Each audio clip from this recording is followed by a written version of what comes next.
بسم الله الرحمن الرحيم عما يتساءلون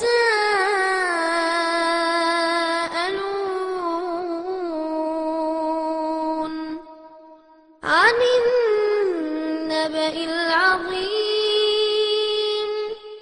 الذي هم فيه مختلفون كلا سيعلمون ثم كلا سيعلمون ألم نجعل الأرض مهادا والجبال أوتادا وخلقناكم أزواجا وجعلنا نومكم سباتا وجعلنا الليل لباسا وجعلنا النهار معاشا. السلام عليكم வரஹ்மத்துல்லாஹி வபரகாத்துஹு. கண்ணியத்திற்குரிய பெரியோர்களே, தாய்மார்களே, சகோதர சகோதரிகளே, நேர்வழியில் பயணிப்போம் என்கிற ஒரு தலைப்பு எனக்கு வழங்கப்பட்டிருக்கிறது. இந்த தலைப்பிலே நேர்வழி என்றால் எது, அந்த நேர்வழியிலிருந்து ஒரு மனிதனை வழிகேட்டில் தள்ளக்கூடிய விஷயங்கள் என்ன, நம்முடைய பயணத்தை நேரான பாதையிலே அமைத்து கொள்வதற்கான வழிமுறைகள் என்ன என்பதை பற்றி சில தகவல்களை நாம் அறிந்து கொள்வோம். இந்த உலகத்திலே வாழக்கூடிய மக்கள் ஒரு நாள் ஒட்டுமொத்தமாக அழிக்கப்பட்டு நாளை மறுமை நாளிலே அல்லாஹுவின் முன்னிலையிலே விசாரணைக்கு உட்படுத்தப்பட்டு நரகத்திலிருந்து காப்பாற்றப்பட்டு சுவனத்தில் நுழைய வேண்டும் என்பதற்கான ஒரு வழிதான் நேரான வழி. அந்த நேர்வழிக்கான அடிப்படை கொள்கை என்ன, எந்த மார்க்கத்தை ஏற்றுக்கொண்டால் மறுமையிலே அல்லாஹுவுடைய விசாரணையினுடைய பிடியிலிருந்து அவனுடைய விசாரணையிலே நன்மையினுடைய ஏடுகள் அதிகரிக்கப்படவும் அது இறைவனால் ஏற்றுக்கொள்ளப்படவும் இருக்குமோ, எந்த கொள்கையை ஏற்றுக்கொண்டால் நரக படுகொலியிலிருந்து நமக்கு பாதுகாவல் கிடைத்து விடுமோ, எந்த கொள்கையை ஏற்றுக்கொண்டால் சுவனத்திலே நமக்கு பிரவேசம் நுழையக்கூடிய பாக்கியம் கிடைக்குமோ, அந்த கொள்கையை பற்றி அல்லாஹ் ரப்புல் ஆலமீன் இந்த மனித குலத்திற்கு மிக தெளிவாக சொல்லியிருக்கின்றான். அதை எடுத்துச் சொல்வதற்காக எல்லா இறை தூதர்களையும் அனுப்பி இருக்கின்றான். எல்லா இறை தூதர்களுமே மக்களிடத்திலே இந்த நேர்வழி எது என்பதை தெள்ளத் தெளிவாக எடுத்து சொல்லி இருக்கிறார்கள். என்னவென்று, இன்னல்லாஹ ஹுவ ரப்பி ஓ ரப்புக்கும், அல்லாஹுதான் என்னுடைய இறைவனும் உங்களுடைய இறைவனுமாக இருக்கின்றான். ஃபஅபுதுஹு, அவனை மட்டுமே நீங்கள் வணங்குங்கள்.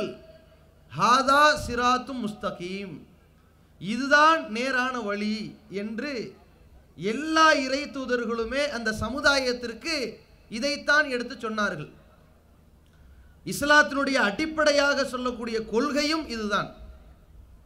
அல்லாஹு கடவுள் என்று சொல்வதை விட அல்லாஹ் இதிலே மிக அழுத்தமாக சொல்கிறான், இன்னல்லாஹ ஹுவ ரப்பி, அல்லாஹ் இருக்கிறானே அவன் மட்டும்தான் கடவுள், என்னுடைய கடவுளும் ஓ ரப்புக்கும் உங்களுடைய கடவுளுமாக இருக்கிறான். அத்தனை பேருக்கும் அல்லாஹ் ஒருவன் மட்டும்தான் கடவுளாக இருக்கிறான் என்கிற ஏகத்துவ கொள்கையை ஏற்றுக்கொள்வதுதான் சுவனத்திற்கான ஒரு வழியாக நேர்வழியாக இருக்கிறது என்று இஸ்லாம் சொல்கிறது. இதுதான் நேர்வழியான ஒரு கொள்கை, சத்திய மார்க்கம் என்று நமக்கு தெரிந்தாலும் கூட இந்த கொள்கையை ஏற்றுக்கொண்ட நாம் இந்த கொள்கையின் பால் பயணத்தை மேற்கொள்கிற பொழுது மேடு பள்ளங்கள் வரலாம், இன்ப துன்பங்கள் வரலாம், பல லாப நட்டங்கள் ஏற்படலாம், அதனால் கல்லையும் முள்ளையும் சந்திக்கலாம்.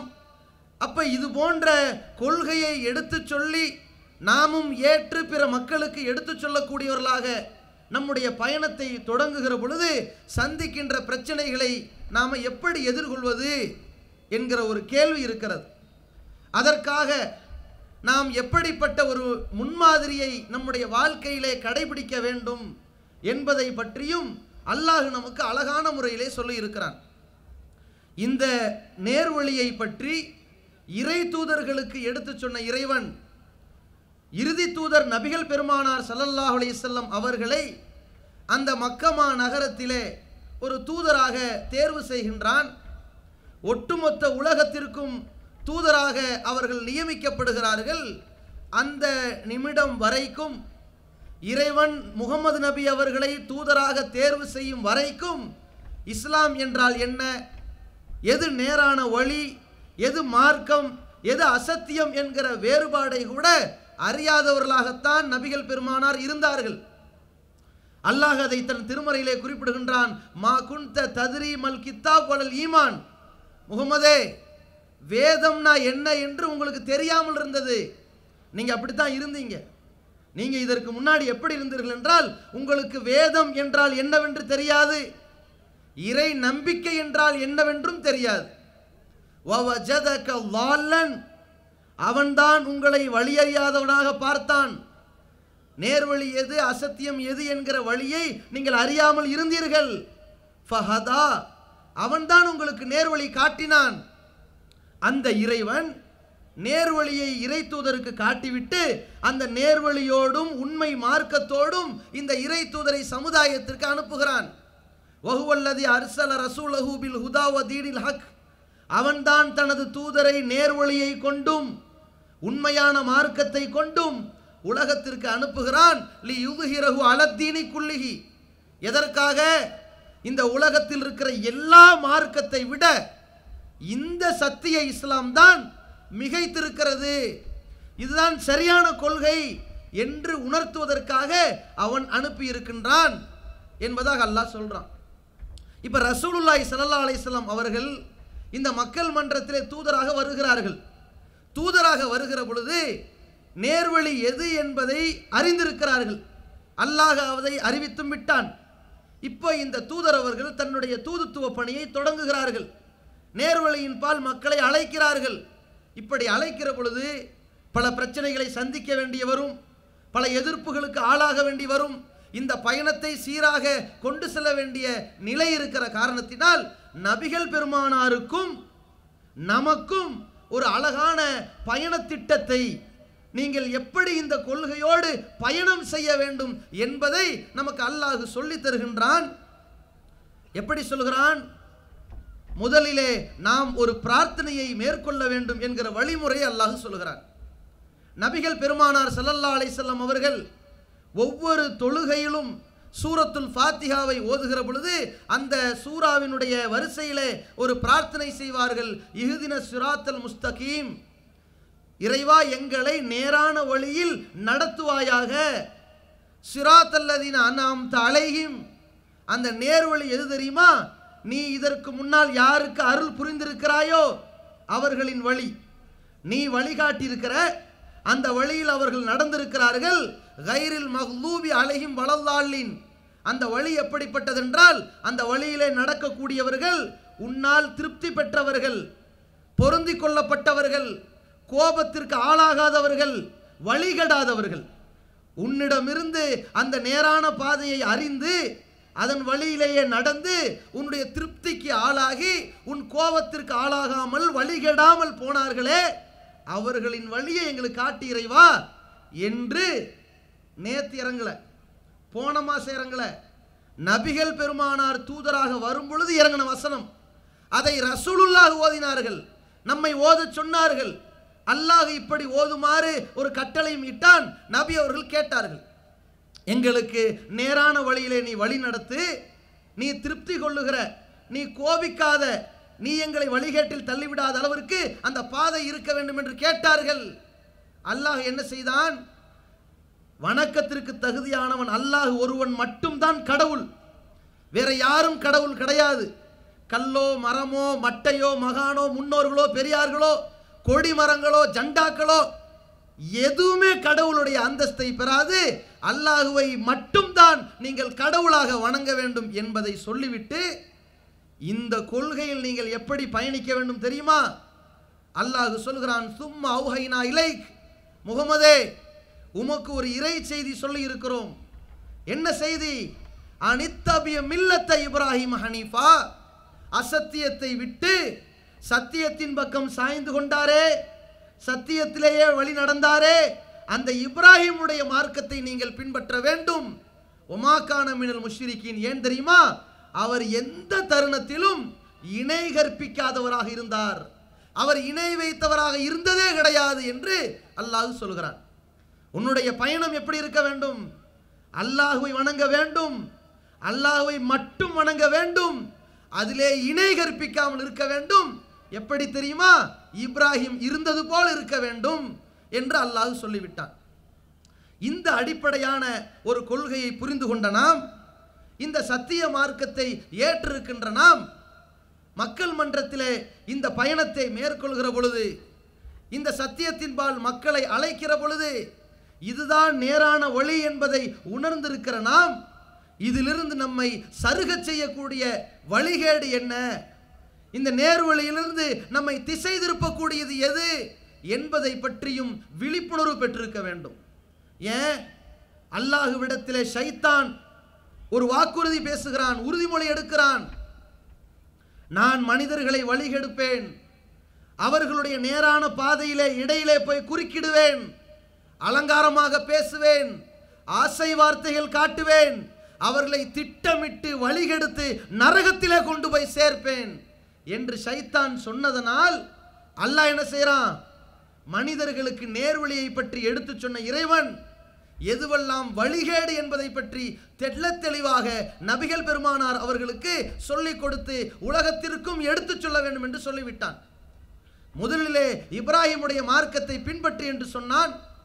அதை நபிகள் நாயகம் ஸல்லல்லாஹு அலைஹி வஸல்லம் அவர்களும் மக்களிடத்திலே பிரச்சாரம் செய்தார்கள்.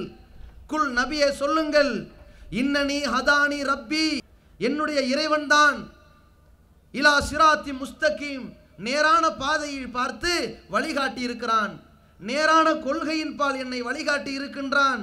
தீனன் கையிமன் மில்லத்த இப்ராஹிம் ஹனீஃபா, ஒரு வலிமையான, ஒரு நிலையான, ஒரு தெளிவான இப்ராஹிமுடைய மார்க்கத்தை, அசத்தியத்திற்கு போகாமல் சத்தியத்திலேயே சாய்ந்து இணை வைக்காதவராக வாழ்ந்தாரே, அந்த இப்ராஹிமுடைய மார்க்கத்தை எனக்கு இறைவன் வழிகாட்டி இருக்கிறான் என்று நபியை நீங்கள் சொல்லுங்கள் என்று அல்லாஹ் சொல்லி அனுப்பிட்டான்.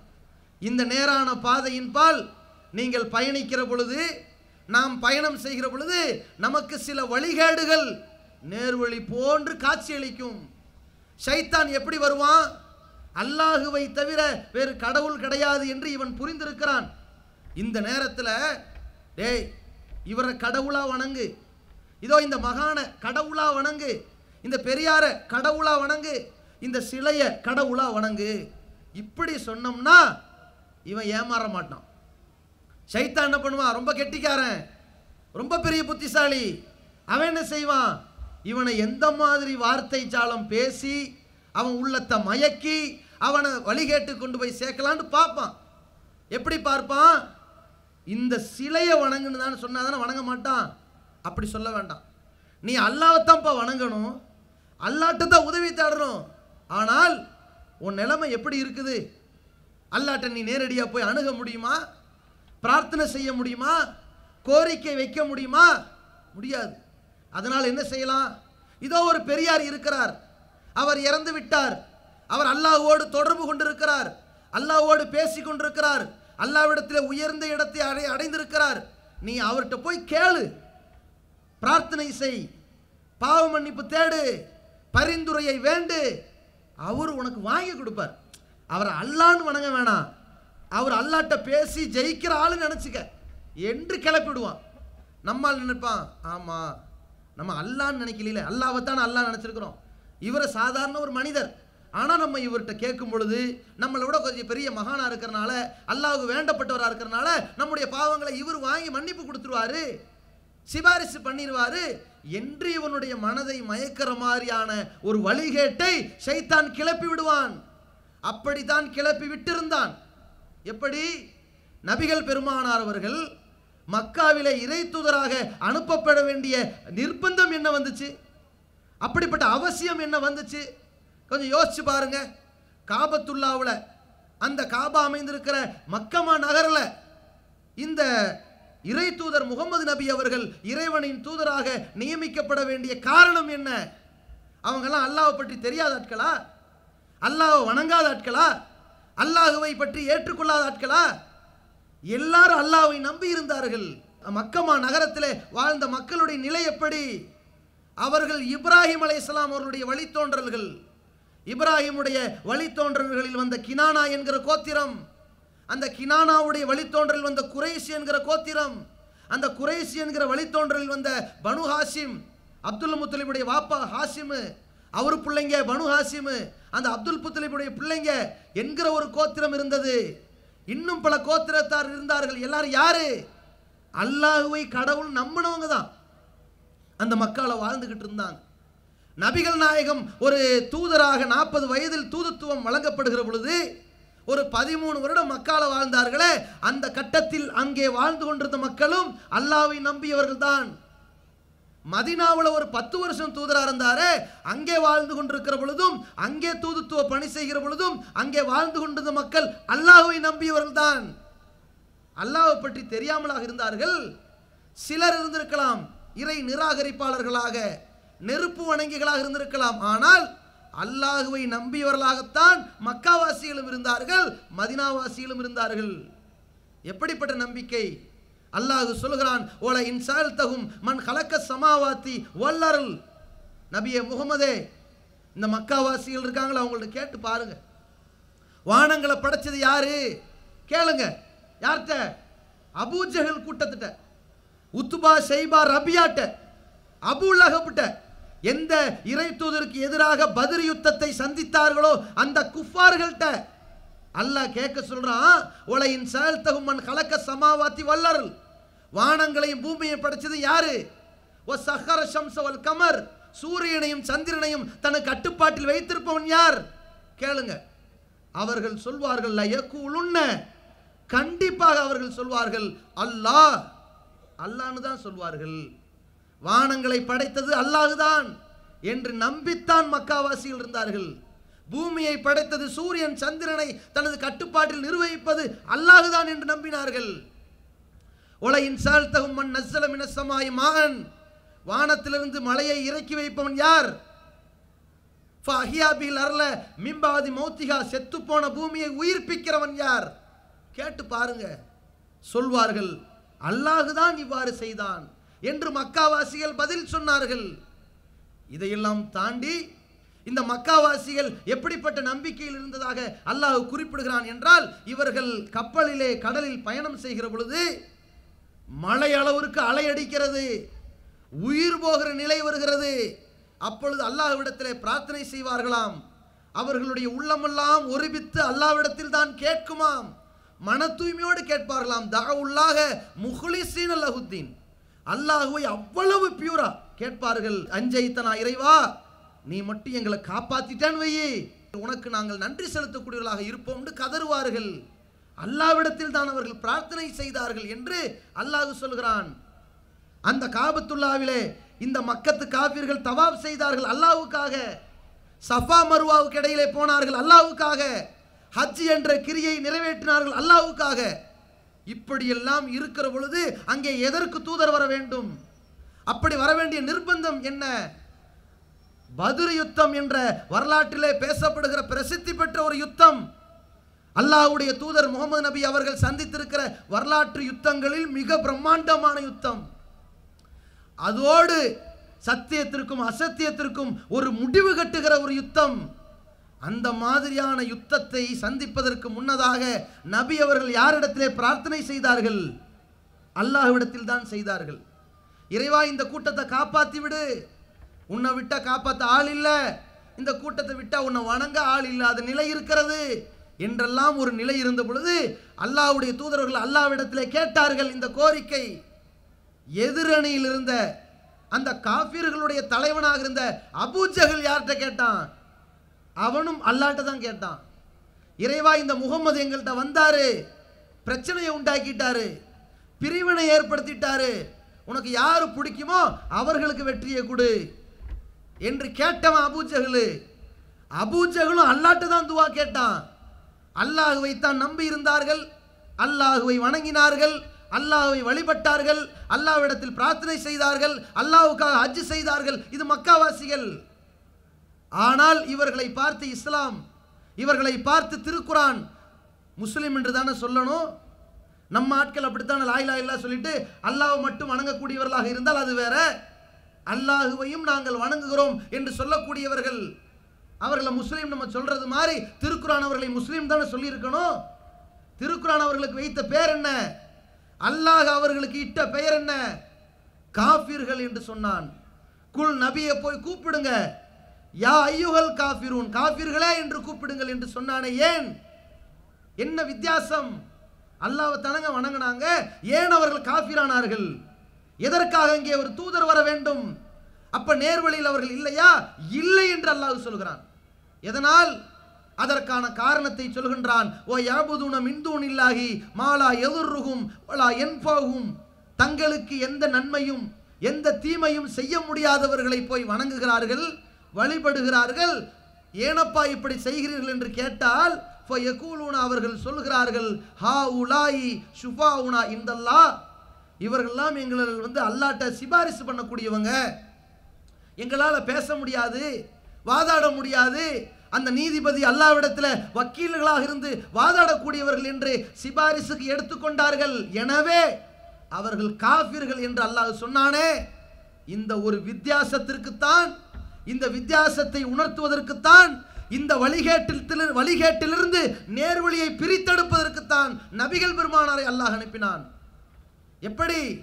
மக்கத்து காஃபிர்கள் அல்லாஹுவை வணங்கினார்கள், இறைநேசர்கள் என்று அவர்கள் யாரை கற்பனை செய்தார்களோ அவர்களிடத்திலும் பிரார்த்தனை செய்தார்கள், பாவ மன்னிப்பு தேடினார்கள், பாதுகாவல் வேண்டினார்கள்.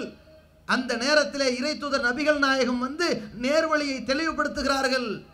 அல்லாஹ் கடவுள் என்பதை நீங்களும் தெரிஞ்சிருக்கிறீங்க, நானும் தெரிஞ்சிருக்கிறேன்.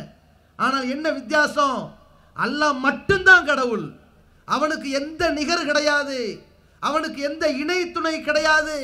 அல்லாஹ்வை தவிர வணக்கத்திற்கும் வழிபாட்டிற்கும் வேண்டுதலிற்கும் மன்னிப்பு கேட்பதற்கும் தகுதியானவன் எவனும் கிடையாது. அதுதான் ஏகத்துவம். ஏகத்துவம் என்றால் என்ன? அல்லாஹ்வை தவிர கடவுள் இல்லை, இதான் ஏகத்துவம். இது மட்டுமல்ல, அல்லாஹ்வுக்கு இருக்கிற ஆற்றல் வேற எவனுக்கும் இல்லை, அதான் ஏகத்துவம். அல்லாஹ்வுக்கு செய்யக்கூடிய வணக்க வழிபாடுகள் வேற யாருக்கும் செய்ய மாட்டேன் என்பதுதான் ஏகத்துவம். அது இருக்குதா? இந்த நேர்வழி நம்முடைய முஸ்லிம் மக்களிடத்தில் இருக்கிறதா? அல்லாஹ்வை வணங்குகிறார்கள், தொழுகிறார்கள், நோன்பு வைக்கிறார்கள், ஜக்காத்து கொடுக்கிறார்கள், ஹஜ் செய்கிறார்கள், தர்கா வழிபாட்டில் ஈடுபடுகிறார்கள். இறந்து போனவர்களை அவர்கள் உயிரோடு என்றென்றும் நீடித்து வாழ்ந்து கொண்டிருக்கிறார்கள் என்று நம்புவதே அல்லாஹ்வுக்கு செய்கிற துரோகம். அல்லாஹ் மட்டும்தான் உயிரோடு இருப்பவன். ஆனால் இறந்து போனவரை உயிரோடு இருக்கிறார்கள் என்று, நிரந்தரமாக நித்திய ஜீவனாக வாழ்ந்து கொண்டிருக்கிறார்கள் என்று நினைப்பது ஒரு இணை வைப்பு. அவர்களை அல்லாஹ்வுடைய இறை நேசர் என்று இவர்களே முடிவெடுத்துக் கொண்டு அவர்களிடத்திலே கையேந்துகிறார்கள், கதறுகிறார்கள், பிரார்த்தனை செய்கிறார்கள், பாவ மன்னிப்பு தேடுகிறார்கள். வணக்க வழிபாடுகளில் தொழுகையை எப்படி நாம் அல்லாஹ்வுக்கு மட்டும் நிறைவேற்றுகிறோமோ, சஜிதாவை எப்படி அல்லாஹ்வுக்கு மட்டும் செய்கிறோமோ, அதே போன்றுதான் அத்துஆஉ ஹுவல் இபாதா, பிரார்த்தனை என்பது, பிரார்த்தனை தான் வணக்கம் என்று நபிகள் பெருமானார் ஸல்லல்லாஹு அலைஹி வஸல்லம் சொல்லியிருக்கிறார்களே. அந்த பிரார்த்தனையை படைத்தவனிடத்தில் செய்ய வேண்டிய இந்த சமுதாயம், படைத்தவனிடத்தில் மட்டும் கேட்க வேண்டிய இந்த சமுதாயம், படைப்பினங்களிடத்தில் இறந்து போனவர்களிடத்தில் கேட்கிறார்கள் என்றால் நேர்வழியாது? இது இப்ராஹிமுடைய வழியா? இது நபிகள் நாயகத்துடைய வழியா? இது மக்கத்து காஃபிர்களுடைய வழி. அல்லாஹ்வை மட்டும் வணங்குறது அன்னலாரின் வழி. அல்லாஹ்வோட சேர்ந்து அவுளியாண்டு நாமளே இட்டுக்கட்டி சில பேரை முடிவெடுத்து கொண்டு அவர்களிடத்தில் கையேந்தினால் அது அபூஜஹல் வழி. அல்லாஹ்வுக்கு இருக்கிற ஆற்றல் எதற்கும் கிடையாது. இதை சொல்வதற்கு தான் ரசூலுல்லாஹ் அனுப்பப்பட்டார்கள். வஹுவ அலா குல்லி ஷைஇன் கதீர், அவன்தான் எல்லா பொருட்கள் மீதும் ஆற்றல் உடையவன். வேற எவனும் அந்த ஆற்றலுக்கு சொந்தக்காரன் கிடையாது. ஆனால் இவங்க என்ன நினைக்கிறாங்க, நோய்வாய்ப்பட்டிருக்கிறானா தாயத்தை கட்டு, இவனுடைய நோய் எப்படிப்பட்டதாக இருந்தாலும் அதை அகற்றக்கூடிய ஆற்றல் பெற்றதாக தாயத்தின் மீது நம்பிக்கை வைக்கிறான். எப்படிப்பட்ட நட்டத்தில் இருந்தாலும் இவனை மிகப்பெரிய கோடீஸ்வரன் ஆக்கக்கூடிய ஒரு வல்லமை மிக்கதாக ஒரு தட்டையும் தகுடையும் நினைக்கிறான். தன்னுடைய வீட்டினுடைய வாசலில் ஒரு தேங்காய் கூட்டின் மீது நம்பிக்கை வைக்கிறான்.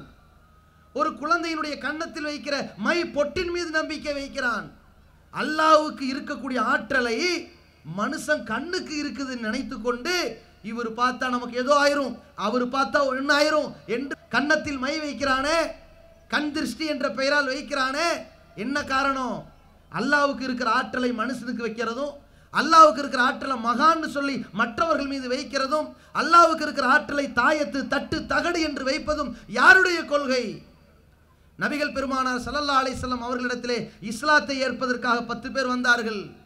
நேர்வழியை பற்றி அறிந்து கொள்ள நேர்வழியில் பயணம் செய்ய வந்தார்கள். 9 பேருடைய உத்தரவாதத்தை ஏற்றுக்கொண்டார்கள் ரசூலுல்லாஹ். ஒருவரிடத்திலே பைஅத் பெறவில்லை. ஏன்? அவரிடத்திலே தாயத்து இருக்கிறது என்று சொல்லி, அதனால் தாயத்து இருந்தால் இஸ்லாம் இல்லை, இஸ்லாம் இருந்தால் தாயத்து இருக்க கூடாது என்று உணர்த்தி அந்த தாயத்தை, அந்த தாவீஸை துண்டித்து விட்டு சொன்னார்கள், மன் அல்லக தமீமத்தன் ஃபகத அஷ்ரக, யார் இந்த தாயத்தை, அந்த தாவீஸை தொங்க விடுகின்றானோ அவன் அல்லாஹ்வுக்கு துரோகம் செய்திருக்கிறான். இருக்கா இல்லையா? அப்ப இவ்வளவு தெள்ள தெளிவான ஒரு மார்க்கத்தை சொல்ல வந்தார்கள். அல்லாஹ்வுடைய தூதர் அவர்கள் காலத்திலே கேட்டார்கள் சஹாபாக்கள், அல்லாஹ்வின் தூதரே, மக்கத்து காஃபிர்கள் ஒரு தாத்து அன்வாத் என்ற ஒரு மரத்துக்கு அடியிலே தங்குகிறார்கள். அந்த மரத்துக்கு அடியிலே இருந்து கொண்டு சில வாழை எல்லாம் மேலே தொங்க விட்டுக் கொள்கிறார்கள். அங்கே சற்று ஓய்வெடுத்து சென்றால் அவர்களுக்கு நல்லது நடக்கும் என்று நினைக்கிறார்கள். இஜஅல்லனா தாத் அன்வாத்தின் கமாலஹும் தாத்து அன்வாத், அவங்களுக்கு ஒரு தாத்து அன்வாத் மரம் இருக்குல்ல, புண்ணியம் தருகிற மரம் இருக்குல்ல, அது மாதிரி எங்களுக்கு மரம் இருந்தா என்ன, நம்ம சமுதாயத்தை சொல்றதா இருந்தா ஜண்டா இருந்தா என்ன, ஒரு சவுக்கு இருந்தா என்ன, அப்படிதானே வரும். ஒண்ணுன்னா கொடி மரம், ஆலமரம், ஆலமரம்னு அதே மாதிரி இருக்குதுல, காப்பி பண்ண மாதிரி ஆயிடக்கூடாது. அதனால ஜண்டா உருதுல வச்சாச்சு. பச்சை கலரு, அங்க காவி கலர், ஒரு கலரை மாத்திக்கிடுவோம், பச்சை கலரு, அதுல புண்ணியம் இருக்குது, வீட்டு மேல வச்சா காத்து கருப்பு வராது, பேய் பிசாசு வராது, அதுவே ஃப்ராடு. அது எப்படி வரும்?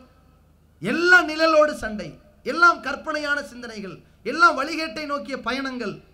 அப்ப இது மாதிரியான நம்பிக்கை இருக்கிற மாதிரி இவர்கள் என்ன பார்க்கறாங்க, மக்காவிலே அந்த காஃபிர்களுடைய செயல்பாட்டை பார்த்துவிட்டு ரசூலுல்லாஹ்விடத்தில் சஹாபாக்கள் கேட்டார்கள். ரசூலுல்லாஹி ஸல்லல்லாஹு அலைஹி வஸல்லம் அவர்கள் என்ன பதில் சொன்னார்கள்? மக்களே, நீங்கள் கேட்ட கேள்வி எப்படி இருக்கு தெரியுமா? மூசா நபி இடத்திலே இஸ்ரவேலர்கள் கேட்டார்கள். எப்படி கேட்டார்கள்?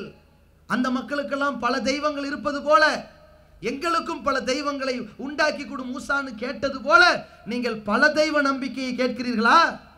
அல்லாஹ்வுக்கு இருக்கக்கூடிய அந்த அருளை தருகிற ஆற்றல் எவனுக்கும் கிடையாது என்பதை அந்த மக்களிடத்திலே உணர்த்தினார்களே, அதுதான் நேர்வழி.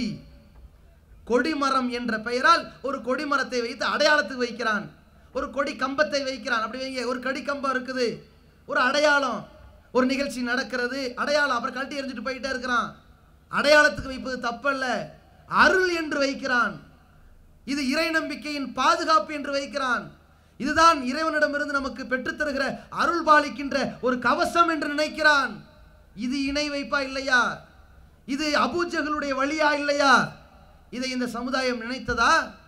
அப்ப இந்த அளவிற்கு தெள்ள தெளிவாக மக்கள் மத்தியிலே எப்படியெல்லாம் இணை வைப்பு கொள்கை இருந்ததோ அத்தனை வாசலையும் அடைப்பதற்குத்தான் அல்லாஹ் இந்த தூதரை தேர்வு செய்து அர்சல ரசூலஹு பில் ஹுதா வ தீனில் ஹக், உண்மையான மார்க்கம் என்னன்னு அந்த மக்களுக்கு சொல்லு, நேர்வழினா என்னன்னு சொல்லு. அவன் அல்லாஹ் வணங்குறான், அது நேர்வழியில் அல்லாஹ் மட்டும் வணங்கணும், அதான் நேர்வழி, போய் சொல்லு. அல்லாஹ்வோடு சேர்ந்து கல்லையும் கபரையும் மரத்தையும் மட்டையும் வணங்குறான், அது ஷிர்க்குன்னு போய் சொல்லு. ரசூல்லா பார்த்தாங்க, மக்காவில் வாழ்ந்தாங்க. அவங்களுடைய சுபாவம் என்னடான்னு கேட்டா, இறந்து போன ஒரு மனிதரை நல்லடியார் என்று நினைத்து அவர்களை வழிபடக்கூடிய, இன்றைக்கு நம்ம சமுதாயத்தில் அப்துல் கார் ஜீலானி என்றும் ஏர்வாடி இப்ராஹிம் சாய் என்றும் ஷாகுல் அமீது என்றும் நம்பிக்கை கொண்டிருக்கிற இணை வைப்பு காரியத்தை செய்பவர்களைப் போல அன்றைக்கு அபூ ஜஹல் சமுதாயம் செய்தது. அவர்களிடத்திலே 13 ஆண்டுகள் அந்த சத்தியத்தை எடுத்து உடைத்தார்கள் ரசூலுல்லாஹ். பிறகு மதீனாவுக்கு வந்தார்கள். அங்கே வாழக்கூடிய யூதர்கள் யார்? அங்கே நசாராக்கள் யார்? அவங்களுக்கு அல்லாஹ்வை பற்றி தெரியாதா? அவர்களும் அல்லாஹ்வை தான் வணங்கினாங்க. அல்லாஹ்விடத்திலே தான் பிரார்த்தனை செய்தார்கள். அல்லாஹ்விடத்திலே அல்லாஹ்வுக்காக நோன்பு வைத்தார்கள். அல்லாஹ்வுக்காக இன்ன பிற நற்காரியங்கள் புரிந்தார்கள். மக்காவில் உள்ள காபாத்துல்லாவை பார்த்து தொழுதான்னா, நபி ஆதம் அலைஹிஸ்ஸலாம் அவர்கள் கட்டிய காபாவை பார்த்து மக்காவில் உள்ளவன் தொழுதான்னா, மதீனாவில் உள்ள அந்த யூதர்களும் அந்த நசாராக்களும் அதே ஆதம் நபி கட்டிய அக்ஸா என்ற பள்ளிவாசல் பைத்துல் முகத்தஸை பார்த்து தொழுதுகிட்டு இருந்தான். அவனும் அல்லாஹ்வை நம்புனான். ஆனால் அந்த இடத்திலே அந்த இறை தூதருடைய பிரச்சாரத்தினுடைய நிர்பந்தம் என்ன? அங்கே இந்த இறை தூதர் பிரச்சாரம் செய்ய வேண்டிய அவசியம் என்ன? அங்கே என்னன்னு பார்த்தா, இறை தூதர்களை இறைவனின் மகனாக்கிட்டான். நம்ம மக்கள் இருக்கிறாங்க இல்லையா, அல்லாஹுவை வணங்க வேண்டும், நபிகளாரை பின்பற்ற வேண்டும், இது இஸ்லாம். நம்ம மக்கள் என்ன பண்ணிட்டாங்க? அல்லாஹுவையும் வணங்க வேண்டும், நபிகளாரையும் வணங்க வேண்டும் என்று போயிட்டாங்க. எப்படி போயிருச்சு? தரீகா என்ற பெயரால் யா அல்லாஹ் என்று அழைத்தவர்கள் யா முஹம்மது என்று அழைக்க தொடங்கி விட்டார்கள். இருவரும் கடவுள். சில கட்டங்களில் சுபஹான மௌலித் என்று ஆரம்பித்து ரபியுல் அவ்வல் மாதம் வந்தால் பிற மதத்தை காப்பியடித்து நபிகளாருக்கு பிறந்தநாள் விழா என்று ஒன்றை கொண்டாடி நாங்கள் நபிகளாரை நேசிக்கிறோம் என்று சொல்லி அல்லாஹ்வுடைய தூதரின் கொள்கைகளை, செயல்பாடுகளை, திட்டங்களை, அவர்களுடைய வழிகாட்டுதல்களை குப்பையிலே தூக்கி போடக்கூடிய வகையிலே, அல்லாஹுவை இழிவுபடுத்தக்கூடிய வகையிலே, அல்லாஹுவை மட்டம் தட்டி பெருமானாரை அல்லாஹுவை விட ஒருபடி மேலே கொண்டு செல்கிற வேலையை செய்கிறார்கள். மௌலிது ஓதி யா நபி சலாம் அலைக்கும், யா ரசூல் சலாம் அலைக்கும் என்று ஓதி அந்த கஃபாருல் ஹத்தாயா வதுனூபில் மூபிகாத், முகமதே நீங்கள் எப்படிப்பட்ட ஆள் தெரியுமா? நீங்கள் தான் எல்லா பாவங்களையும் மன்னிப்பவர்கள். பெரிய பெரிய பாவங்கள் அல்லாஹ்வுக்கு இணை வைத்தால் அது அல்லாஹ் மன்னிக்க மாட்டான், முகமதே நீங்க நினைச்சா மன்னிப்பீர்கள். எப்படி? பெற்றோர்களுக்கு நோவினை செய்யறது பெரும்பாவம், அதை அல்லாஹ் தஆலா தண்டிப்பான். ஆனா முகமதே நீங்க நினைச்சா மன்னிச்சிருவீங்க என்று வட்டி வாங்கி சாப்பிடுகிற காரியம் பெரும்பாவம், அல்லாஹ் மன்னிக்க மாட்டான். வட்டி தொழில் செய்யறவனுக்கு நிரந்தர நரகம்னு விதிப்பான், முகமதே நீங்க நினைச்சா மன்னிப்பீர்கள். அல்லாஹ் விட மேல நபிகள் நாயகத்தை கொண்டு போய் வைத்து அவமதிக்கிறார்களே, இந்த நம்பிக்கை அந்த யூத நசாராக்கள்கிட்ட இருந்துச்சு. மக்காவாசி என்னடான்னு கேட்டா எல்லா நல்ல மனிதர்கள் அவன் கற்பனை பண்ணவனையெல்லாம் அல்லாஹ்வுக்கு சமமாக்கிட்டான். மதீனாவாசிகள் என்னடான்னு கேட்டா இறை தூதர்களை எல்லாம் அல்லாஹ்வுடைய பிள்ளையாக்கிட்டான். நபிகள் பெருமானார் அவர்கள் அங்கே 10 ஆண்டுகள் பிரச்சாரம் செய்தார்கள். இணை வைப்பு எப்படி எல்லாம் வரும்? இந்த நேர்வழி என்கின்ற இந்த தூய்மையான இடத்துல கலப்படத்தை, இணை வைப்பை எப்படி கொண்டு சேர்ப்பார்கள்? எல்லாத்தையும் உடைத்தார்கள். எப்படி சேர்ப்பார்கள்? காலில் உழுவான், முதல்ல அதை உடைத்தார்கள். உலகத்தில் காலில் உழுகிற மாதிரி கழுத்து இருக்கிறவன் எவனும் கிடையாது. நம்ம சமுதாயத்தில் பார்க்குறோமா இல்லையா? அரசியல்வாதிகளை சாதாரணமாக நல்லா இருக்கீங்களா நலம் விசாரிக்கிறவனுக்கும் பார்த்த உடனே சஜிதா பண்ணுறவனுக்கும் வித்தியாசத்தை பாருங்க. சில பேர் இருப்பாங்க, இருக்கிற வரைக்கும் காலில் விழுந்துருவான், குனியறது இல்லைங்க, காலிலேயே விழுந்துருவான். ஹெலிகாப்டர் வரும்போது விழுவான் பாருங்க, அப்படிப்பட்ட பணிவு. இவன் தான் 1ஆம் நம்பர் அயோக்கிய பையன் எல்லாருக்கும் தெரியும். இன்னைக்கு என்ன பண்ணுவான்? ஆன்மா பேசியது திடீர்னு மாறிட்டான். இவனாடா நினைக்கிறமா இல்லையா? நபிகள் பெருமானார் அவர்கள் உடைத்தறிந்தார்கள், அல்லாஹ்வை தவிர வேறு யாருக்கும் சஜிதா செய்யக்கூடாது. இன்னைக்கு நம்ம சமுதாயத்தில் என்னன்னு கேட்டா பெரியார்கள், புசருகும், மகான்கள் அவர்கள் காலில் விழுந்தா நன்மைன்னு போறானா இல்லையா? அல்லாஹ்வை தவிர வேறு யாருக்கும் சஜிதா செய்யக்கூடாது என்கிற ஒரு அழகான ஒரு நேர்வழியை இந்த உலகத்தில் ரசூலுல்லாஹ் சொன்னார்கள். இறை நேசர்களில், அல்லாஹ்விடத்தில் சிலாகித்து சொல்லப்பட்டவர்களில், அகிலத்திற்கே அருட்கொடையாக வந்தவர்கள் நபிகள் பெருமானார். அந்த தூதர் தனக்கு கூட யாரும் காலில் விழக்கூடாது என்று அந்த வாசலை அடைத்து இணை வைப்பை ஒழித்தார்கள், நேர்வழியை தெளிவுபடுத்தினார்கள். நாளைக்கு எப்படி இணை வைப்பு வரும்? மறைவான ஞானம் இந்த இறை தூதருக்கு இருக்குன்னு நினைப்பான். இந்த தூதர் நினைச்சதெல்லாம் நடக்கும் நினைப்பான். அதை மக்கள்கிட்ட தெளிவுபடுத்தணும். இன்னமா அன பஷரும் மிஸ்லுக்கும், மக்களே நானும் உங்களை மாதிரி மனுஷன்தான், சாதாரண மனிதன் தான். யூஹா இலைய, எனக்கும் உங்களுக்கும் இடையில் ஒரே ஒரு வித்தியாசம் தான் இருக்கிறது. எனக்கு இறைவனின் அந்த செய்தி அறிவிப்பு வரும், உங்களுக்கு வராது. இதுதான் வித்தியாசம். இதைத்தான் ரசூலுல்லாஹ் சொன்னார்கள். நபியே நீ சொல், குல்லா யாலமு மன்ஃபி சமாவாத்தி வல் அர்லில் கைப் இல்லாஹுவ, அல்லாஹுவை தவிர இந்த வானங்களிலும் பூமியில் இருக்கிற யாருக்கும் மறைவான விஷயம் தெரியாது என்று போய் சொல்லு என்று ரசூலுல்லாஹ்வை அல்லாஹ் சொல்ல சொன்னானே. நபியே நீயும் சொல்லு, என்னிடம் மறைவான ஞானம் இருக்கும் என்று நான் சொல்ல மாட்டேன், நாளை நடப்பது என்ன என்று நான் சொல்ல மாட்டேன் என்று ரசூலே நீ போய் சொல்லுங்கிற அல்லாஹ். எதற்காக? ஜோசியம் என்ற பெயரால், குறி பார்த்தல் என்ற பெயரால், ஃபால் கித்தாப் என்ற பெயரால் அல்லாஹ்வுக்கு இருக்கிற ஆற்றல் இந்த மனுஷனுக்கு வந்துருச்சுன்னு ஏமாத்துவானே, அது இருக்கக்கூடாது. நேர்வழிக்கு இந்த இணை வைத்தல் வரக்கூடாது, களங்கம் வரக்கூடாது. ரசூலுல்லாஹ் அதை உடைத்தார்கள். அதே போல சில பேர் ஏமாத்துவான். நபிகள் நாயகம் என் கனவில் வந்தார்கள், அல்லாஹ் என் கனவுல வந்து சொன்னா என்று மக்களை ஏமாற்றுவார்கள். இறை தூதர் என் கனவில் வந்து சொன்னார்கள்டா கொஞ்சம் வெயிட் கூட. அப்ப ரசூலுல்லாஹி ஸல்லல்லாஹு அலைஹி வஸல்லம் என்ன செய்தார்கள்? இப்படி கூட மக்களை வழிகெடுக்கக்கூடிய வருவான். அழகா சொன்னார்கள், மன்ற ஆஃபில் பனாமி, யார் என்னை கனவில் கண்டார்களோ யரானி ஃபில் யக்லதி, நினைவிலே என்னை கண்டிப்பாக பார்ப்பார்கள். இப்ப சகாபாக்கள் காலத்திற்கு அது பொருந்தும். ரசூலுல்லாஹ்வை கனவில் கண்டு விட்டு நினைவில் பார்த்து விடுவார்கள், முடிஞ்சு போச்சு. இன்னைக்கு ஒருத்தன் ரசூலுல்லாஹ் என் கனவுல வந்தாங்கன்னா அவன மாதிரி அயோக்கிய பையன் யாரும் இல்லை. ஏன் இப்படி மக்களை வழிகெடுப்பார்கள்? ஷைத்தான் இப்படியெல்லாம் உள்ள வருவாங்க. அல்லாஹ் மட்டும் வணங்கணுங்கிற உங்கள் பயணத்தை இப்படியெல்லாம் திசை திருப்பான். இந்த மாதிரி தானே சொல்லி ஏமாத்துறான். கடவுள்கிட்ட பேசுன, கடவுள் இருக்கிற தொடர்பு என்கிட்ட இருந்துகிட்டு இருக்குது என்று ஏமாத்துவான். இப்ப எப்படி ஏமாத்துவான்? இறந்து போனவர்கிட்ட போய் பேசிட்டு வந்தேன், இறந்து போன ஆத்மா என் உள்ளத்துல சொல்லிட்டு வர சொல்லுச்சு அப்படின்னு பேசி ஏமாத்துவானே. இந்த மாதிரி நாடகங்கள் இந்த சமுதாயத்திலே மார்க்கத்தின் பெயரால் அரங்கேறி விடக்கூடாது. கடவுள் கொள்கை அதன் மூலமாக சிதைந்து விடக்கூடாது என்பதற்காக ரசூலுல்லாஹி ஸல்லல்லாஹு அலைஹி வஸல்லம் தெளிவுபடுத்தினார்கள். எல்லாத்தையும் உடைத்தெறிந்த இறை தூதர் அவர்கள், ஒருத்தன் இறந்துட்டான்னா இறந்ததற்கு பிறகு அவனை வச்சு என்னென்ன ஆட்டம் போடுவார்களோ அத்தனை ஆட்டத்திற்கும் முடிவு கட்டுகிறார்கள். ஏன்? மதீனாவில் வாழக்கூடிய மக்களிடத்தில் அப்படி ஒரு பழக்கம் இருக்கிறது. நபிமார்கள் இறந்துட்டாங்களா அடக்கம் செஞ்சு அதை வழிபாட்டு தலமாக்கிறது. அவர்கள் நல்லடியார்கள் என்று யாரை கருதினார்களோ அவர்களை அடக்கம் செய்து அவர்களை வழிபாட்டு தலமாக்கி வணங்குறது. இந்த வேலை தனக்கு நடந்துவிடக் கூடாது என்பதற்காக தன்னுடைய இறுதி கட்டத்திலே ரசூலுல்லாஹி ஸல்லல்லாஹு அலைஹி வஸல்லம் சொன்னார்கள், லானல்லாஹு கௌமன், ஒரு கூட்டத்தை அல்லாஹ் நாசமாக்குவான், இத்தஹது குபூர அம்பியாயிஹிம் வஸ்ஸாலிஹின மஸ்ஜிதா, தங்கள் நபிமார்களுடைய நல்லடியார்கள் என்று அவர்கள் கருதி கொள்ளக்கூடியவர்களுடைய அடக்கத்தலங்களை வழிபாட்டு தலங்களாக ஆக்குகிறார்களே அவர்களை அல்லாஹ் நாசமாக்கட்டும். எப்படி சொல்றாங்க ரசூலுல்லாஹ்? லா தஜாலு கப்ரி ஈதா, என்னுடைய அடக்க ஸ்தலத்தை கூட வழிபாட்டு தலமாக பெருநாள் கொண்டாடும் இடமாக ஆக்கி விடாதீர்கள். எப்படிப்பட்ட கொண்டாடும் இடம்? யோபது ஃபீஹி வசனா, ஒரு சிலையை வைத்து எப்படி வணங்குவார்களோ, எப்படி கொண்டாடுவார்களோ, எப்படி வழிபாடு நடத்துவார்களோ அந்த மாதிரி என்னுடைய ஜனாசாவுக்கு நீங்கள் செய்யக்கூடாது. எதற்காக இதை சொன்னார்கள்? இறந்தவர்களின் பெயரால் இந்த சமுதாயத்தில் இந்த வழிபாடு உருவெடுத்து விடக்கூடாது, அது வழிகேடு என்று சொன்னார்கள். அல்லாஹ்வுக்கு இணை வைக்கிறது மிகப்பெரிய பாவம் என்பதற்காக சொன்னார்கள்.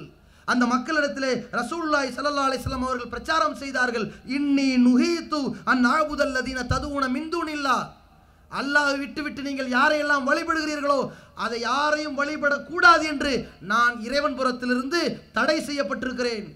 இறைவன் எனக்கு கட்டளையிட்டிருக்கிறான். வலக்கது ஊகிய இலைக்க ஓ இலல்லதீன மின் கப்லிக், முஹம்மதே உனக்கும் ஒரு செய்தியை சொல்லுகிறேன், உனக்கு முன்னால் வந்த எல்லா இறை தூதர்களுக்கும் சொல்லி இருக்கிறேன். அல்லாஹ் சொன்னது, ரசூலுல்லாஹ்வுக்கு சொல்றது என்ன செய்தி? வலையின் அஷ்ரத்த, நீ இணை கற்பித்தால் கூட, அல்லாஹ்வுக்கு நீ ஷிர்க் வைத்தாலும் கூட, லயஹபத்தன அமலுக்க, உன்னுடைய நற்காரியங்கள் எல்லாம் அழிந்து பாழாகிவிடும் என்று அல்லாஹ் சொன்னானே.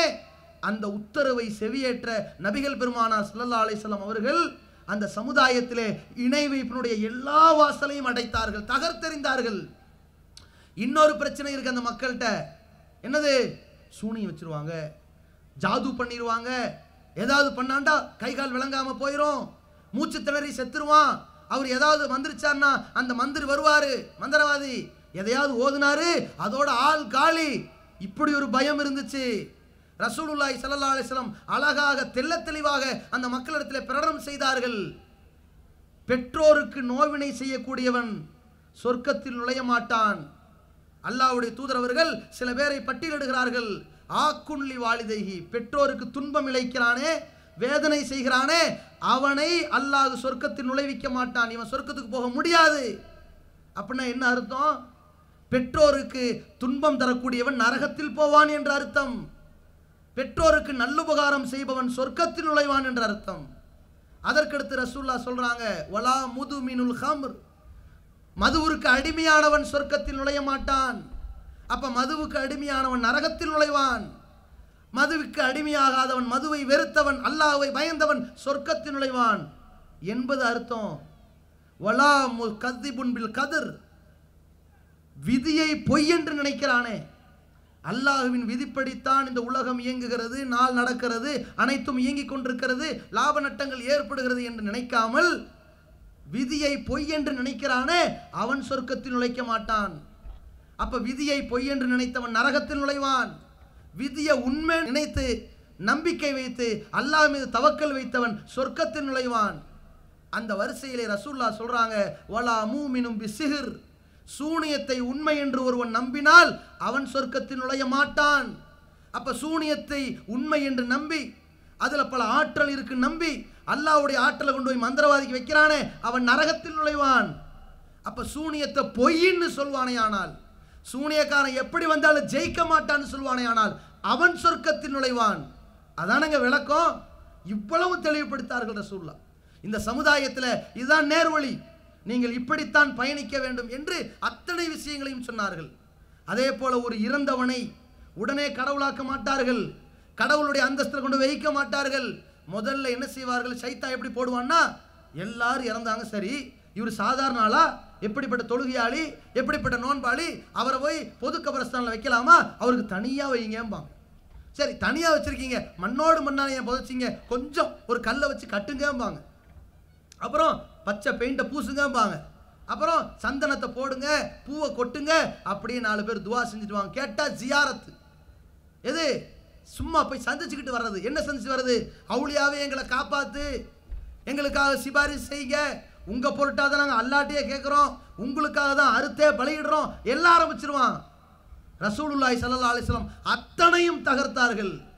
நஹா ரசூலுல்லாஹி ஸல்லல்லாஹு அலைஹி வஸல்லம் அன் யுப்னல் குபூர், மண்ணறைகள் கட்டப்படுவதை, அதிலே கட்டிடம் அமைப்பதை நபி அவர்கள் தடை செய்தார்கள். ஏன்? அங்க வழிகேடு வரும். நஹா ரசூலுல்லாஹி ஸல்லல்லாஹு அலைஹி வஸல்லம் அன் தஜ்சீஸில் குபூர், மண்ணறைகள் மீது பூசப்படுவதை நபி அவர்கள் கண்டித்தார்கள், தடை செய்தார்கள். அதன் மீது அமருவதை தடை செய்தார்கள், அதிலே எழுதுவதை தடுத்தார்கள். எத்தனை கட்டளைகள், எத்தனை கண்டிப்புகள். இதையெல்லாம் எதற்கு சொன்னார்கள் ரசூலுல்லாஹ்? மனுஷனையோ மகானையோ படைப்பினங்களை, மனிதனை மகான் என்றும் சாதாரண மனிதன் என்றும் பிரிக்கிறதும் தப்பு, படைப்பினங்களை கடவுளுடைய அந்தஸ்தில் வைத்து வணங்குறதும் தப்பு. இதை எடுத்துச் சொல்வதற்குத்தான் 23 ஆண்டு கால வாழ்க்கை. இதை நபி அவர்கள் முழுமைப்படுத்தி அத்தனை செய்திகளையும் சொல்லிவிட்டார்கள். இப்படி ரசூலுல்லாஹி ஸல்லல்லாஹு அலைஹி வஸல்லம் அவர்கள் இந்த நேர்வழியை தெள்ளத் தெளிவாக சொன்னதற்கு பிறகு இந்த சமுதாயத்திற்கு அழகான ஒரு வழிகாட்டுதலாக விட்டு சென்றார்கள். இந்த வழிமுறையின்படி அல்லாஹ்வை மட்டும் வணங்கி எனக்கு கட்டுப்பட்டு நீங்கள் நடங்க, அல்லாஹ்வை வணங்குங்கள், எனக்கு கீழ்ப்படிந்து நடங்க, என்னை பின்பற்றுங்க, இதுதான் உங்களுக்கு நேரான வழி என்று நபிகள் நாயகம் ஸல்லல்லாஹு அலைஹி வஸல்லம் அவர்கள் சொன்னார்கள். இந்த நேர்வழியிலே பயணம் செய்கிற பொழுது இந்த இணை வைப்பு எங்காவது இருக்கிறதா, ஏதாவது ஜாடையில் வருகிறதா, அல்லாஹ்வை விட்டுவிட்டு வேற ஒருவரை வணங்க தூண்டுகிறதா, அது வழிகேடு. அல்லாஹ்வை விட்டுவிட்டு மற்றவனுக்கு ஆற்றல் இருப்பதாக சிந்தனையை தூண்டுகிறதா, அது வழிகேடு. அல்லாஹ்வை தவிர வேற எவனுக்கும் கடவுளுடைய அந்தஸ்து கிடையாது என்று நாம் பயணம் செய்ய வேண்டும். இல்லை என்றால் இன்னல்லாஹ லா யக்ஃபிரு அன் யுஷ்ரக பிஹி, தனக்கு இணையாக்கப்படுவதை, தன்னை இறைவனுக்கு இணையாக்கப்படுவதை அல்லாஹ் ஒருபோதும் மன்னிக்க மாட்டான். வ யக்ஃபிரு மா தூன ஸாலிக லிமன் யஷா, அதற்கு கீழ்நிலையில் உள்ள பாவங்களாக இருந்தாலும் கூட தான் நாடியவர்களை மன்னிப்பான். வமை யுஷ்ரிக் பில்லாஹி, யார் அல்லாஹ்வுக்கு இணை கற்பித்து விடுகிறாரோ, அல்லாஹ்வோடு மற்றவர்களை கற்பனை செய்கிறார்களோ, ஃபக்கது லல்ல லலாலம் பஈதா, அவன் வெகு தூரமான வழிகேட்டில் விழுந்து விட்டான். எவ்வளவு தெளிவான ஒரு விஷயத்தை அல்லாஹ் சொல்கிறான். இந்த சமுதாயத்திற்கு எப்படிப்பட்ட ஒரு பாடத்தை புகட்டுகிறான். நீங்கள் அல்லாஹ்வுக்கு இணை கற்பித்து விட்டால் நீங்கள் செய்த எல்லா நற்காரியங்களும் அழிந்து பாழாகி சொர்க்கத்துக்கு வரணும்னு சொல்லித்தானே அல்லாஹ் வணங்குனீங்க. நீங்கள் அல்லாஹ்வுக்கு துரோகம் செய்தால் உங்கள் நிலை என்ன? இன்னஹு மய்யுஷ்ரிக் பில்லாஹ், யார் அல்லாஹ்வுக்கு இணை கற்பித்து விட்டானோ ஃபக்கது ஹர்ரமல்லாஹு அலைஹில் ஜன்னா, அவனுக்கு அல்லாஹ் சொர்க்கத்தை ஹராமாக்கி விட்டான். நேர்வழி இல்லை, வழிகேடு இருந்த நரகத்தில் தான் விழுவ, சொர்க்கத்துக்கு வர மாட்டேன். இன்றைக்கு சமுதாயம் சிந்தித்து பாருங்கள். நாம் அல்லாஹ்வை மட்டும் வணங்குறோமா? அல்லாஹ்வோடு இறை தூதரை மௌலித் என்ற பெயரால் வணங்குறோமா? இறை தூதருக்கு இறைவனின் ஆற்றல் இருப்பதாக நம்புறோமா? அது இணை வைப்பு. அல்லாஹ்வை வணங்குறோமா? பள்ளிக்கு செல்கிறோமா? தொழுகிறோமா? அது ஏகத்துவம்.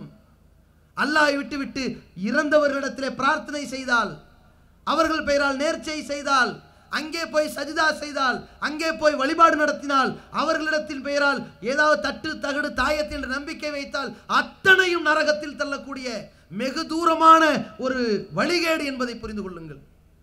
அடுத்தது என்ன? நம்மை நேர்வழியிலிருந்து திசை திருப்பக்கூடிய இன்னொரு விஷயம் என்ன? நாம் இறைவனின் கட்டளைக்கும் இறை தூதரின் கட்டளைக்கும் கட்டுப்பட்டு பயணம் செய்து கொண்டு போகிறோம். இந்த நேரத்தில் நீ ரசூல்லாவு கட்டுப்படாத, ரசூல்லா சொன்ன மாதிரி நடக்காத, இவர் சொன்ன மாதிரி நட என்று சைத்தான் வழி கெடுக்க மாட்டான்.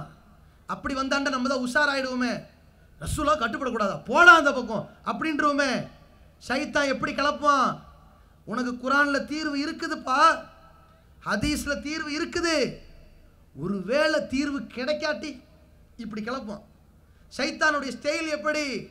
நபிகள் பெருமானார் ஸல்லல்லாஹு அலைஹி வஸல்லம் சொன்னாங்க, இஹ்ரிஸ் அலாமா யன்ஃபவுக, உனக்கு பயன் தரக்கூடிய விஷயத்தை செய்வதில் நீ பேராசை கொண்டு முயற்சி செய், பலவீனப்படாத, தைரியமா இறங்கு. அதே நேரத்தில் உனக்கு ஏதாவது நட்டம் ஏற்பட்டா எப்படி பேசக்கூடாது? அடடா இப்படி ஆகி போச்சே, நான் இப்படி செஞ்சிருந்தா அப்படி ஆயிருக்குமே, இப்படி செஞ்சிருந்தா வேற மாதிரி போயிருக்குமே என்று பேசாத. ஏன் தெரியுமா? இப்போ இன்னதாலிக்க தப்தஹு அமல ஷைத்தான், அதுதான் ஷைத்தானுடைய சேட்டையை ஆரம்பிக்கும். ரசூலுல்லாஹி ஸல்லல்லாஹு அலைஹி வஸல்லம் சொன்னாங்க. ஷைத்தான் சேட்டை எப்படி ஆரம்பிப்பான்? அட குரான்ல தெளிவு இருக்குதுப்பா, குரான்ல வழிகாட்டுதல் இருக்குது, குரான்ல எல்லாத்துக்கும் தீர்வு இருக்குது, நபிகளார் எல்லாத்துக்கும் தீர்வு சொல்லிட்டாங்க. ஒரு வேளை அது நமக்கு புரியாட்டி, அது நமக்கு விளங்காட்டி, அது நமக்கு தீர்வு போதாட்டி, கண்ணியமிக்க இமாம்கள் சொன்னது தேவையா இல்லையா என்று வருவான். தெளிவாய்க்கணும். அல்லாஹ்வுடைய தூதர் அவர்கள் அல்லாஹ் மார்க்கம் என்று ஒரு விஷயத்தை கட்டளையிட்டு விட்டால் அதுல ஒரு துளிய கூட கூட்டுவதற்கும் நமக்கு அதிகாரம் கிடையாது, குறைப்பதற்கும் அதிகாரம் கிடையாது, மாற்றுவதற்கும் அதிகாரம் கிடையாது, மறைப்பதற்கும் அதிகாரம் கிடையாது, புதிதாக உண்டாக்குவதற்கும் அதிகாரம் கிடையாது. அப்படி ஒருத்தன் செய்வானேயானால் அதுதான் வழிகேடு.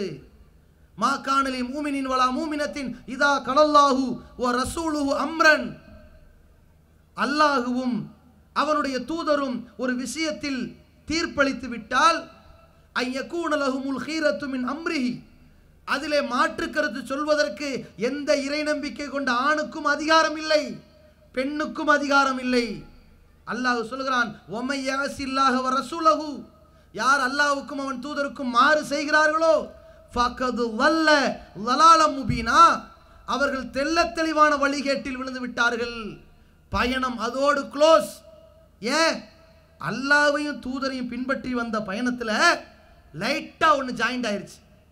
நம்ம ஆட்கள்கிட்ட போய் கேளுங்க, ஏங்க மதுகபுகளை பின்பற்றீங்க, ஏன் இமாம்கள் முன்னோர்கள் பெரியார்கள் சகாபாக்கள் என்று அவர்கள் சொல்லுகிற கருத்தை மார்க்கம் என்று நம்பி அதை பின்பற்றீங்கன்னு கேட்டா என்ன பதில் சொல்வார்கள்? கண்ணியமிக்க இமாம்கள் மதுகபு என்ற பெயரால் சொந்த கதை சொன்னார்களா, சோக கதை சொன்னார்களா, புதிதாக இட்டு கட்டினார்களா? இல்லையே. அவர்கள் குரானில் உள்ளதைத்தானே சொன்னார்கள், ஹதீஸில் உள்ளதைத்தானே சொன்னார்கள், நபி வழிதானே நடந்தார்கள், அதை நாங்கள் பின்பற்றினால் என்ன தப்பு என்று கேட்கிறார்கள். ஆனால் இதை பேசுவதற்குத்தான் சொல்வார்களே தவிர அவர்களுடைய அனைத்து நடவடிக்கைகளும் என்ன சொல்லும் தெரியுமா? அவர்கள் இமாம்களை இஸ்லாத்திற்காக பின்பற்றல, இஸ்லாத்திய இமாம்களுக்காக பின்பற்றுகிறார்கள். எப்படி? நாங்க 5 வேளை தொழுகிறோம். ஏன்? அல்லாஹ் தொழ சொன்னான் என்பதை விட, அல்லாஹ்வுடைய தூதர் சொன்னார்கள் என்பதை விட 5 வேளை தொழுங்கடான்னு எங்க இமாம்கள் சொல்லி கொடுத்தார்கள், அதனால தொழுகிறோம். திருக்குறான்லையும் ஹதீஸ்லையும் இருக்கிறத நாங்க எதனால் நிறைவேற்றுகிறோம்? எங்க இமாம்கள் சொன்னதுனால் நிறைவேற்றுறோம் என்று நம்புகிறார்கள். ரெண்டாவது என்ன? நாங்கள் ஒரு காரியத்தை செய்கிறோம், இமாம் ஷாஃபியோ அபு ஹனீஃபாவோ அதை சொல்லி இருக்கிறார் அல்லது சகாபாக்களாக முடிவெடுத்து அறிவிச்சிருக்கிறார்கள் என்று வையுங்கள். அது குர்ஆன் ஹதீஸ்ல இல்லாட்டி கூட, அதிகப்படியா இருந்தா கூட நாங்க செய்வோம். ஏன்? எங்க இமாம் சொல்லிட்டா செய்வோம் என்று நம்புகிறார்கள். எந்த அளவுக்கு? அல்லாஹ்வுடைய தூதர் அவர்கள் ஒரு சட்டத்தை சொல்லி இருந்தால், இதை செய்யுங்கப்பான்னு சொல்லி இருந்தால் கூட எங்க இமாம் செய்யலைன்னா நாங்க செய்ய மாட்டோம். ஏன்? எங்களுக்கு எங்க இமாம்கள் தான் வாழ்க்கை. எப்படிப்பட்ட நிலையில் போகிறார்கள்? இதையும் மீறி அல்லாஹ்வும் அவனுடைய தூதரும் ஒரு காரியத்தை செய்ய சொன்னால் நாங்க மாறு செய்வோம், மீறிக்கிட்டு போய் நிற்போம். அல்லாஹ் எதை செய்ய சொன்னாலும் அதை செய்ய முடியாதும் போ. அல்லாஹ்வுடைய தூதர் எதை செய்யுங்கப்பானாங்களோ அதை செய்ய மாட்டோன்னு மருத்துவம் வம்புக்கு வந்து நிற்போம். ஏன்? எங்க இமாம்கள் அப்படிதான் சொல்லி கொடுத்துருக்காங்கிறாங்க. உதாரணத்துக்கு சொல்றதா இருந்தா, ஜும்மாவில் 2 பாங்கு சொல்றாங்க. யார் சொல்லி கொடுத்தது? ரசூலுல்லாஹ்வுடைய காலத்திலே ஜும்மாவுக்கு 1 பாங்கு தானே இருந்துச்சு. ஏன் 2 ஆக்குனீங்க? ஏன் இஸ்லாத்தில் கொஞ்சம் கூட்டுனீங்க? அந்த அதிகாரத்தை உங்களுக்கு கொடுத்தது யாரு? எங்க இமாம்கள். போச்சா? சஹருடைய வேளையில பாங்கு சொல்வது நபி வழி, ரசூலுல்லாஹ் காட்டி கொடுத்துருக்காங்க. இந்த சுன்னத்தை இவர்களெல்லாம் கைவிட்டார்கள். ஏன்? எங்க இமாம்கள் சொல்லல, நாங்க சொல்ல மாட்டோம். இப்ப எப்படி? ரசூலுல்லாஹ்வுடைய சுன்னா விட்டுட்டாங்களா, மறைச்சிட்டாங்களா, மறந்துட்டாங்களா? எதற்காக? இமாம்களுக்காக. ரசூலுல்லாஹி ஸல்லல்லாஹு அலைஹி வஸல்லம் அவர்கள் சொன்னாங்க, மக்ரிபுடைய தொழுகைக்கு முன்னால் சல்லு கபுலல் மக்ரிபி இன் ஷிதும், மக்ரிபுக்கு முன்னாடி 2 ரக்காத் நீங்க விரும்பினா தொழுங்க அப்படின்னு சொல்லிட்டாங்க. விரும்பினால் நம்ம முன் சுன்னத் 2 ரக்காத் தொழலாம், அந்த அனுமதி இருக்கிறது. இன்னைக்கு அப்படிப்பட்ட அனுமதியை கொடுக்க கூடாது என்று எல்லா பள்ளிகளிலும் மக்ரிப் தொழுகையில பாங்குடைய அதே நேரத்தில் இக்காமத்துடைய டைம் வைத்திருக்கிறார்களே. ஏன்? அல்லாஹ்வும் அவன் தூதர் சொன்னதுக்கு மாற்றமா இருந்தாலும் சரி நாங்க இமாம் சொல்லத்தான் கேட்டு நடப்போம். இவர்களுக்கு தான் அல்லாஹ் சொல்லுகின்றான், வமை யாசில்லாஹ வ ரசூலஹு, இறைவனும் இறை தூதரும் சொன்னதற்கு கூட்டினாலோ குறைச்சாலோ மாற்றினாலோ மறைத்தாலோ முரண்பட்டாலோ அவ்வளவு பேரும் மாறு செய்பவர்கள் தான் மிக தெளிவான வழிகேட்டில் இருக்கிறார்கள். கேட்டா என்ன சொல்றாங்க? இமாம்கள் தப்பு செய்வார்களா? இமாம்கள் சத்தியத்திற்கு கஷ்டப்பட்டார்கள், தியாகம் செய்தார்கள். இவர்கள் இன்றைக்கு இமாம்கள் பெயரால் எழுதி வைத்திருக்கிற எந்த மதுகபு புத்தகங்களுக்கும் அந்த இமாம்களுக்கும் எந்த சம்பந்தம் கிடையாது. சம்பந்தம் இருந்தாலும் அது மார்க்கம் கிடையாது. ஆனால் இவர்கள் ஒரு வாதத்திற்கு இமாம்கள் காட்டி தந்த வாழ்க்கைங்கிறாங்களே, அம்புட்டு ஏமாற்று வேலை. இமாம்களுக்கும் இவர்கள் எழுதி வைத்திருக்கிற புத்தகங்களுக்கும் எந்த தொடர்பும் இல்லை. ஹனஃபி மதுகபு சார்பில் எழுதப்பட்டிருக்கிற ஹிதாயா, ஹனஃபி மதுகபில் சார்பில் இருக்கிற துருல் முக்தார், ரத்துல் முக்தார், கன்சு தக்காயிக், இத்தனை புத்தகங்களையும் பாடநூலாக வைத்து வாழ்ந்து கொண்டிருக்கிறார்களே, மக்களிடத்திலே வழிமுறையை சொல்லிக் கொண்டிருக்கிறார்களே. இந்த புத்தகங்கள் அனைத்துமே அபு ஹனீஃபா இமாம் அவர்கள் ஹிஜ்ரி 150 மௌத்தாகி விடுகிறார்கள். அதற்கு பிறகு 100, 200, 300, 400, 500 வருடங்கள் கழித்து எழுதப்பட்ட புத்தகங்கள். அவர்களுக்கும் இவர்களுக்கும் இடையில் எந்த தொடர்பும் இல்லை. இதை சொன்னோம்னு வைங்க, நீங்க மட்டும் புகாரியை பின்பற்றீங்க, அது மட்டும் ரசூலுல்லாஹ் உயிரோடு இருக்கும்போது எழுதின ஹதீஸான்னு கேட்பார்கள். நாங்கள் தெளிவாக சொல்கிறோம், நாங்கள் புகாரியை பின்பற்றவில்லை, புகாரி அறிவிக்கிற செய்தியை பின்பற்றுகிறோம். அது நபிகளாரோடு இணைந்திருப்பதால் பின்பற்றுகிறோம். புகாரி அவர்கள் ரசூலுல்லாஹ் சொன்னார்கள் என்று சொல்லிட்டு போகல. புகாரி அவர்கள் ஒரு அறிவிப்பை சொல்வார்களே ஆனால் அந்த அறிவிப்பாளர் தொடரை எடுத்து பார்ப்போம். தொடர் இணைந்திருக்கிறதா? எல்லா காலத்திலும் வாழ்ந்திருக்கிறார்களா? அந்த அறிவிப்பாளர் தொடர் இணைப்பாக இருக்கிறதா? அந்த அறிவிப்பாளர்கள் நம்பகமானவர்களா? அவர்கள் நேர்மையானவர்களா? அவர்கள் புத்தி கூர்மையானவர்களா? அவர்கள் குர்ஆனுக்கு ஒத்த, குர்ஆனுக்கு முரண்படாத கருத்தை தான் சொன்னார்களா? இந்த செய்தியை நபிகளார் சொல்ல வாய்ப்பு இருக்கிறதா என்று பார்த்து ஏற்று நடக்கிறோம். இது வஹி. எப்படி? உதாரணத்திற்கு சஹீஹுல் புகாரியுடைய முதல் ஹதீஸை எடுத்துக்கொள்ளுங்கள். இன்னமல் ஆமாலு பின்னியாத் வ இன்னமா லிகுல்லி இம்ரிஇன் மா நவா. ரசூலுல்லாஹி ஸல்லல்லாஹு அலைஹி வஸல்லம் சொல்றாங்க, எல்லா செயல்களும் எண்ணங்களை பொறுத்து தான் அமைகிறது. ஒவ்வொரு மனிதனும் எண்ணியத்தான் கிடைக்கிறது. ஃபமன் கானத் ஹிஜ்ரத்துஹு இல துன்யா யுஸிபுஹா. ஒரு மனிதன் இந்த உலகத்தை நாடி உலக ஆசாபாசத்தை எதிர்பார்த்து தியாகம் செய்வானே ஆனால் அதை அடைவான். அந்த கௌரவத்தை, அந்தஸ்தை, பதவி, பட்டத்தை அடைவான். அவ் இம்ராத்தின் என்கியூகா, ஒரு பெண்ணுக்காக வேண்டி நாடு திறந்து போனான்டா கல்யாணம் பண்ணிக்குவான். ஹிஜ்ரத்து இல்லாமா ஹாஜர இலைகி, எதை நோக்கி ஹிஜ்ரத் செய்தானோ அது கிடைக்கும் ரசூலுல்லாஹ் சொன்னாங்க. இதை யார் அறிவிக்கிறாங்க? புகாரியா? புகாரி ரசூலுல்லாஹ் சொன்னாங்கன்னா சொன்னாரு இல்ல, ஹத்தஸ்னால் ஹுமைதி, எனக்கு ஹுமைதி சொன்னார் என்று சொன்னார் புகாரி. புகாரிக்கு ஹுமைதி யாரு? வாத்தியாரு. அவர் காலத்தில் புகாரி வாழ்ந்திருக்கிறார். இந்த ஹுமைதி சொன்னார் ஹத்தஸ்னா சுஃபியான், எனக்கு சுஃபியான் சொன்னார் என்றார். சுஃபியான் என்ன சொன்னார்? எனக்கு யஹியா சொன்னார். யஹியா பின் சயீத் இருக்கிறாரே, அவர் காலத்தில் நான் வாழ்ந்தேன், யஹியா சொன்னதாகத்தான் சுஃபியா சொன்னார். இந்த யஹியாவுக்கு யார் சொன்னார்? அவர் சொன்னார் எனக்கு முகம்மது என்பவர் சொன்னார். இந்த முகம்மது சொல்கிறார் எனக்கு அல்கமா பின் வக்காஸ் சொன்னார். இந்த அல்கமா சொல்கிறார் எனக்கு உமர் சொன்னார். உமர் சொல்கிறார் எனக்கு ரசூலுல்லாஹ் சொன்னார்கள் என்று. இதுதான் அந்த தலைமுறையாக வருகிற பட்டியல். நபிகளாருடைய வரலாறை பாதுகாப்பதற்கு லட்சக்கணக்கான அறிவிப்பாளர்களின் வரலாறை பாதுகாத்து இந்த செய்திகளை பெற்றிருக்கிறோம். இதுதான் நேர்வழி. இதை பின்பற்றுகிறான்னா எதை பின்பற்றி கொண்டிருக்கிறார்கள்? மதுஹபுகள் என்ற பெயரால் அந்த இமாம்கள் சொல்லாத, அவர்களுக்கு தொடர்பு இல்லாத சில காரியங்களை மார்க்கத்தில் கூட்டி, மார்க்கத்தில் குறைச்சி, மார்க்கத்துக்கு மாற்றமா செய்கிறார்களே, அந்த வழிகேடு வரும். அதிலிருந்து ஒதுங்கிக் கொள்ள வேண்டும். அதே போல் நாம் நேர்வழியில் பயணிக்க வேண்டும் என்று சொன்னால் இதிலே நம்மிடத்தில் இருக்க வேண்டிய மிக முக்கியமான ஒரு இலக்கு தாவா பணி இருக்க வேண்டும். நன்மையை ஏவி தீமையை தடுக்க வேண்டும். ஒரு இடத்திலே நன்மையை எடுத்துச் சொல்கிறோம் என்றால் அதோடு நின்று விடாமல் அவர் இந்த நற்காரியங்களை செய்யும் வரை தொடர்ச்சியாக சொல்ல வேண்டும். ஒரு இடத்திலே தீமையை எதிர்க்கிறோம் என்றால் அதோடு நின்று விடாமல் தீமையை அவர் கைவிடும் வரை தொடர்ந்து சொல்லிக்கொண்டே இருக்க வேண்டும். அதிலே நமக்கு அழகான ஒரு வழிகாட்டுதல் தான் இப்ராஹிம் அலைஹிஸ்ஸலாம் அவர்கள். அல்லாஹ் சொல்கிறான் கது கானத்திலக்கும் உஸ்வத்துன் ஹசனத்துன் ஃபி இப்ராஹிம் வல்லதீன மாஹு, இப்ராஹிமிடத்திலும் அவரோடு வாழ்ந்த மக்களிடத்திலும் உங்களுக்கு அழகான முன்மாதிரி இருக்கிறது. என்ன முன்மாதிரி? இது காலூலி கௌமிஹிம், அவர்கள் தன் சமுதாயத்திற்கு சொன்னார்கள் இன்னா புராவு மின்கும் ஓ மிம்மா தாபூதுன மின் துனில்லாஹ், நாங்கள் இரண்டை எதிர்க்கிறோம் என்று சொன்னார்கள். உங்களையும் எதிர்க்கிறோம், அல்லாஹுவை விட்டுவிட்டு நீங்கள் யாரை வணங்குகிறீர்களோ அவைகளையும் எதிர்க்கிறோம் என்று சொன்னார்கள். இதுதான் இப்ராஹிம் நபியுடைய வழி. நம்ம வழியெல்லாம் எப்படி இருக்குது? நம்ம இணை வைப்பை எதிர்க்கிறோம்.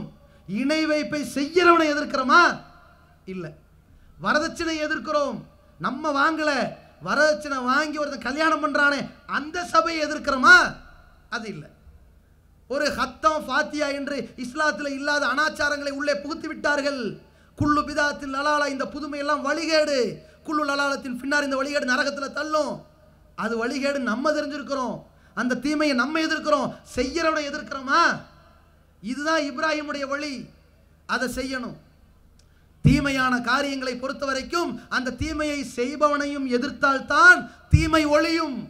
நேர்வழியை நோக்கிய பயணம் நமக்கும் உறுதியாகும், அவனும் இந்த நேர்வழியை நோக்கி வருவான். இதை கவனத்தில் வைக்க வேண்டும். இந்த இப்ராஹிமுடைய வழியைத்தான் நபிகள் பெருமானார் அழகாக கடைபிடித்தார்கள். உதாரணத்திற்கு சொல்ல வேண்டும் என்றால், ஒரு கட்டத்திலே நபி ஸல்லல்லாஹு அலைஹி வஸல்லம் அவர்களை ஃபாத்திமா ரலியல்லாஹு அன்ஹா அவர்கள் விருந்து கலைக்கிறாங்க. ரசூலுல்லாஹ் போறாங்க. ஃபாத்திமா அவர்கள் கொடுக்குற விருந்து என்ன? அவங்க மகன் அசன் ஹுசைனுக்கு கத்னா பண்ணோம் அல்லது காது குத்தணும், மொட்டை அடித்தோம், அந்த விருந்தா? இல்லை, சாதாரண ஒரு விருந்து கொடுக்குறாங்க. அந்த விருந்து ஹலாலு, அது அனுமதிக்கப்பட்டது. விருந்துக்கு பதிலளிக்கணும். ரசூலுல்லாஹ் போனாங்க.